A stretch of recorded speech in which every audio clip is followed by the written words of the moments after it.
Hello and welcome to NDTV. Tata Motors' very important product, the key hatchback in their lineup, the Altroz gets a facelift. To talk more about it, I have Mr. Vivek Srivatsa from Tata Motors. Congratulations, sir, on the Thank launch you. of the Thank you, Altroz Nirmal. facelift. Yeah. Well, to start off, it looks fresh, lot of feature changes, design change. What are your expectations from this hatchback now? I mean, great expectations because Altroz, from the time we launched it in 2020, it really made a big mark in this category, whether it is the really concept car like safety, the design, the number of options in terms of powertrains. We really went all out even then. Now we've, taken it up even further. You said facelift, but it's a major facelift, a lot of the body side panels, of course the front, a lot of changes has happened. The design on the side, including the character line, everything has changed. Gone for a major upgrade on the inside as well. We really think the premium hatch customer or hatchback customers have not got treated well in the last 1 or 2 years, to be honest. All companies focus, including our zone, has been on SUVs. That's why we went really wholehearted, and with this I think consumers will get a car which will satisfy all their requirement.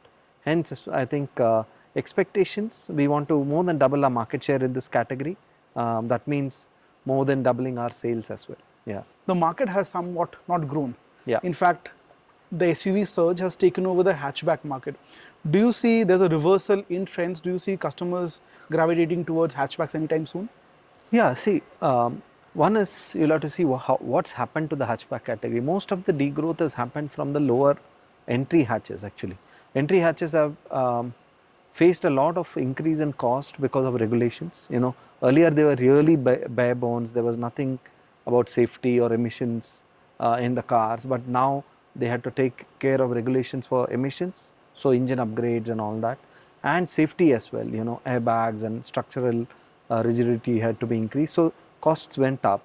Now consumers, obviously cost going up means higher ex-showroom price for consumers. That's why the price value equation has got impacted a lot.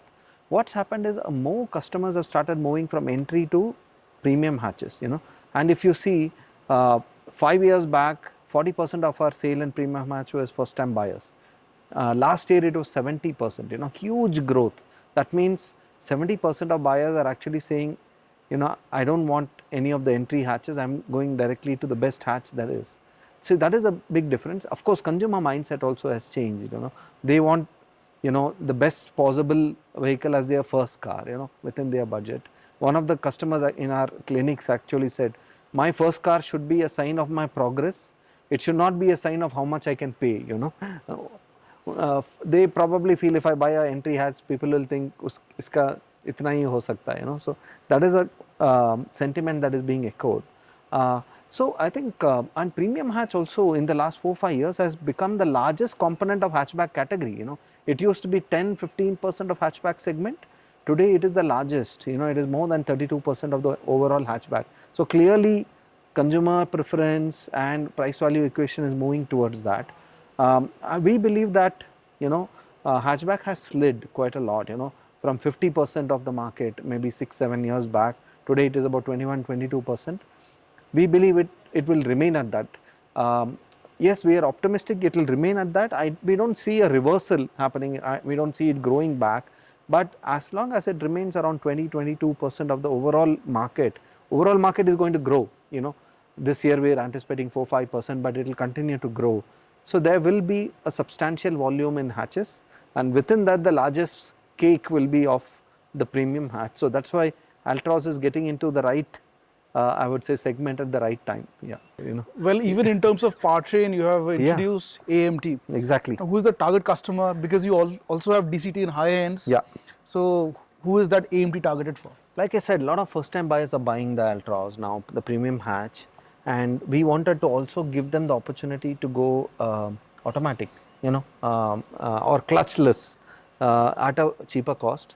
Yes, DCA was very, very well taken, but we said, we saw the cost was going pretty high, and there was a little bit of, disappointment with customers not getting, access to clutchless drive. So we said, let's take care of entry clutchless drive as well as the premium. So That really takes care of all the new first time buyers who are going to come in and who want to get into that double pedal drive. It will really help, we thought. One of the insights we also had was a lot of premium hatch are being bought by women, and for them a clutchless drive is a big advantage. So we really believe that new AMT combination will attract a lot of new customers. Yeah. Well, it's also the only hatchback, only product in the market which has got diesel. That's right. And you have continued with the diesel. It's powerful, it's fun to drive, torquey, and it's fuel efficient. Absolutely. Again, if you can give me a sense of idea, how much of diesel was Altroz doing previously, and do you see the market share for diesel changing anytime for the Altroz? Yeah, so diesel over the last 2-3 years, it's been around 10 to 12% of Altroz.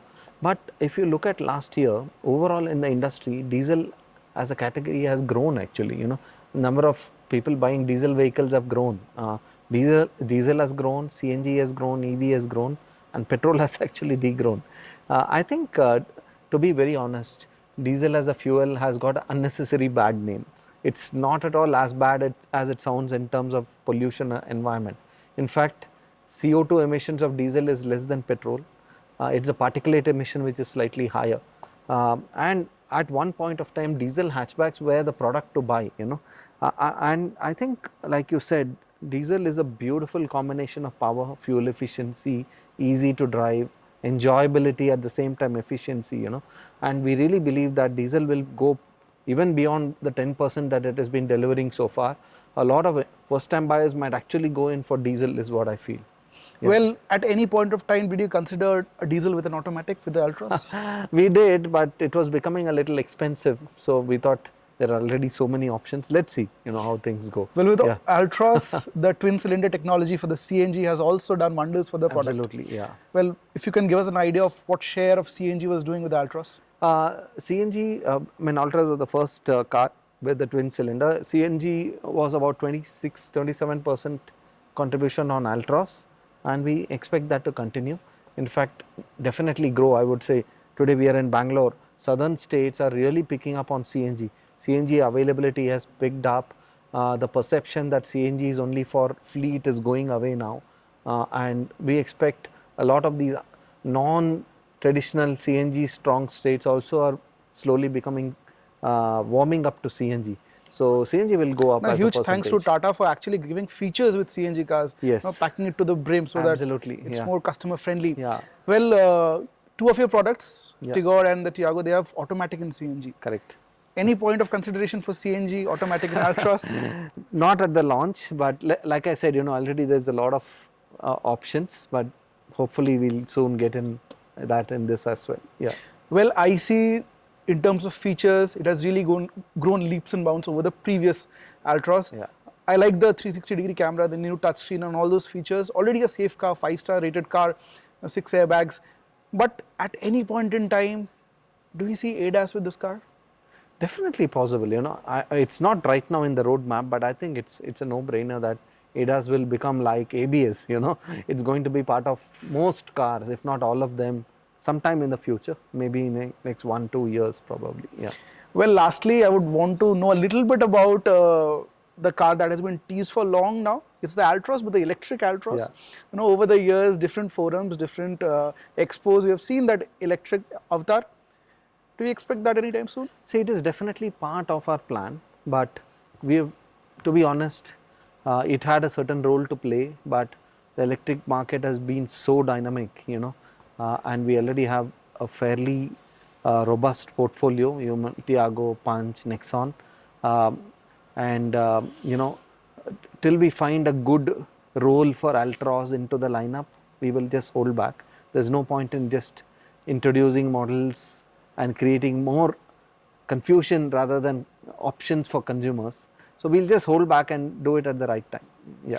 Well, beyond the product, there has been different quarters speaking about the service outreach of Tata Motors. Yeah. If you can shed light on that aspect, where are things going? Yeah. What is Tata doing to make consumer happy after buying the product? See, we had a tremendous growth, from 2020, from 4-5% market share. Now we are in close to 14% market share, and a lot of focus was on product development, on sales channel development.